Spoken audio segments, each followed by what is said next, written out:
Кыргыз эли дагы бир таланттан ажырады. Ал улуу манасчы Саякбек Каралаевдин образын жараткан театр кино дүйнөсүнө жашоосуна арнаган элдин эсинде Бопуш деген ат менен калган актер Марат Жанталиев. 59 жаш курагында асылган дарттын азабынан көз жумган кыргыздын белгилүү инсаны тууралуу 12 фактыны сунуштайбыз. Медиктердин үй бүлөсүндө төрөлгөн Марат Жанталиев 1961 жылы 3 мартта Нарын областына караштуу Кара Кожур өрөөнүнүн Лахол айылында туулган. Ата-энесинин эки өтөң медицина тармагында эмгектенишкен. Атасы Лахол айылындагы күчтүү дарыгерлердин бири болгону айтылат. Жанталиев журналисттерге берген маегинде тукумунан артист эле чыкпаганын айтып, эс тартып, мектепте окуп жүргөндө Бакирдин Алиев, Капар Медетбеков, Кеңеш Курманалиев, Койсун Карасартова сыяктуу адамдардын чыгармаларына катуу таасирленгенден улам артист болуп калганын баса белгилеген. Атасы инисинин көзү өткөн. Марат Жанталиев 3 эркектин ортончусу болгон. Инисинин көзү өткөнүнө көп жыл болгону айтылды. Актердун апасынын азыр көзү терүү. Чылым чегип, арак ичкен эмес. Марат Жанталиев бала чагын көз айнекчен, комсомол значогумду тагынып, жалаң бешке окуган окуучу элем. Ичкен жокмун, тамеки тарткан жокмун. Ата-энемдин тарбиясы катуу болчу деп эскерткен. Ал Лахол айылындагы орто мектепти аяктагандан кийин ата-энесинин кояйына карабай Москвадагы бүткүл союздук кинематографисттер институтуна өтүп кеткен. Окуу жайды артыкчылык менен бүтүргөн. Ал Илбирстин тукуму тасмасындагы оорулуу бала. Ак Илбирстин тукуму тасмасын көргөндөр болсо, андагы Саяк аттуу оорулуу баланын образы дароо көз алдыга тартылса керек. Дал ошол образ Марат Жанталиевдин кинодо жараткан алгачкы ролдорунун бири. Ошондон баштап ал катар менен фильмдерге тартылып, жылдызы жана баштаган.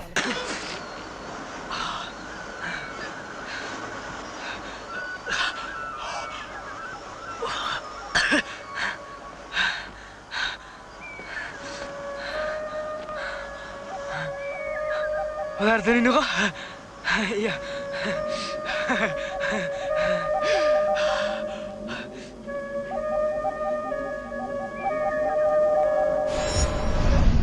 Базарда соода кылган күндөр.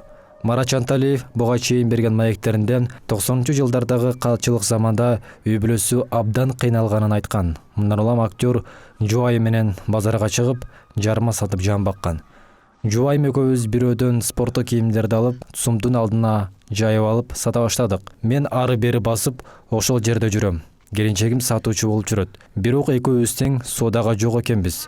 Күнү бою туруп, бирди дагы сатпай кеткен учурлар да көп болду. Болбойт экен деп аны таштап, Ош базарды аралап жарма сатып жүрдүк. Үйдөн жасап, биодондорго куюп алып, троллейбус менен ташычубуз.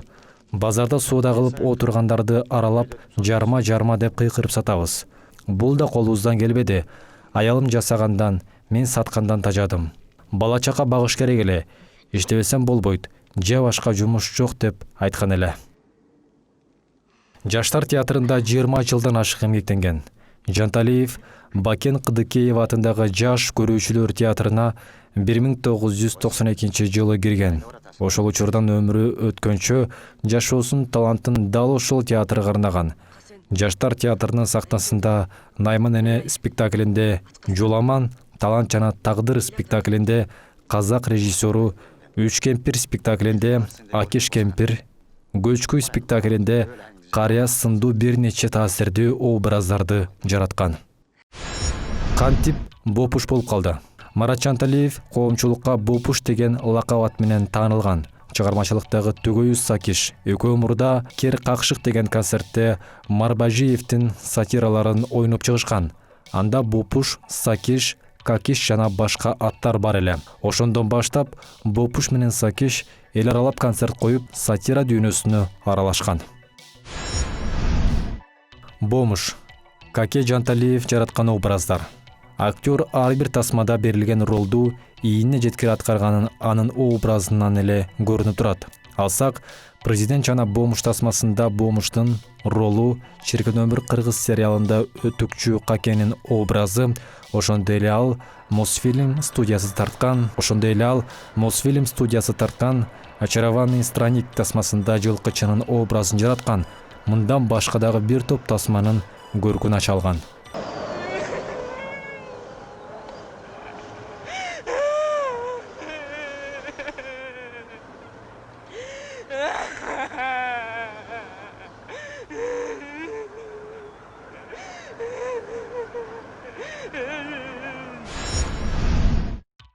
Саякбайдын образын жаратуу үчүн 20 килограмм кошкон.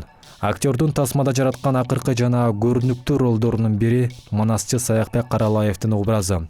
Режиссер Эрнис Абдыжапаровдун бул тасмасына тартылып, Манасчынын образын жаратуу үчүн Жанталиев 20 килограмм салмак кошкон.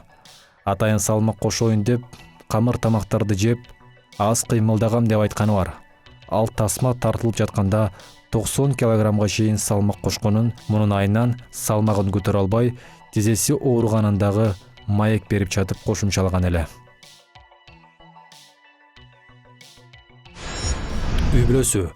Массалык маалымат каражаттарында жазылган маалыматтарга караганда, Марат Жанталиевдин жубайы Асель Доронбаева кесиби боюнча журналист болгон. Бирок турмушка чыгып, бала чакалуу болгон соң ал жумушун улаган эмес.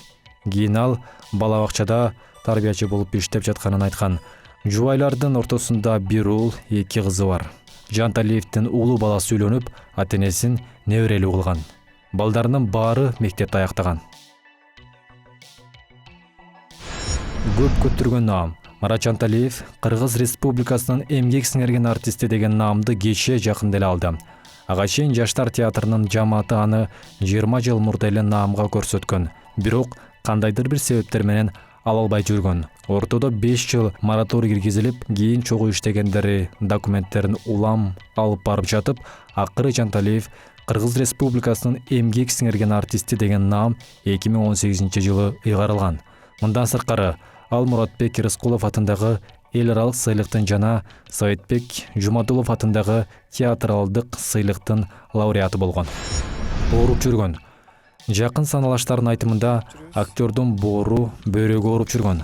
Айрым учурда буттары баспай калчу. Саякбай тасмасына тартылып жүргөн учурунда дагы буту баспай калып, кийин жакшы болгонун өзү маек берип жатып айткан эле. Театрда бирге иштешкен кесиптештери Марат Жанталиев 2020-жылдын февраль айынан бери дарыланып жүргөнүн айтышты. Актер жабышкан дарттан улам 9-июнь күнү ооруканадан үзүлгөн. Анын сөөгү аларча көрүстөнүнө коюлду.